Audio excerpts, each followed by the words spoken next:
We'll guide you through how to cancel your Dropbox subscription. If you find this helpful, consider subscribing and liking the video. First, open your web browser and go to the Dropbox website.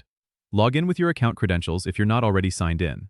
Once you're on the homepage, click on your avatar or profile picture in the top right corner of the screen. This will open a drop-down menu. From there, select Settings. In the Settings menu, you'll notice several tabs at the top. Click on the Plan tab.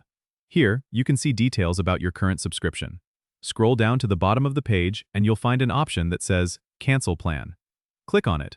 Dropbox will ask you to confirm your decision and may present a survey asking why you're leaving or offering you a different plan. Choose the option that best fits your situation. After confirming, your plan will be downgraded to a basic free account at the end of your current billing cycle. Make sure to double-check that you've received a confirmation email from Dropbox confirming the cancellation. This ensures everything is processed correctly. Also, remember to back up any important files you might need access to in the future, as your storage space will be reduced once your subscription ends. Don't forget to subscribe and comment if this helped you out.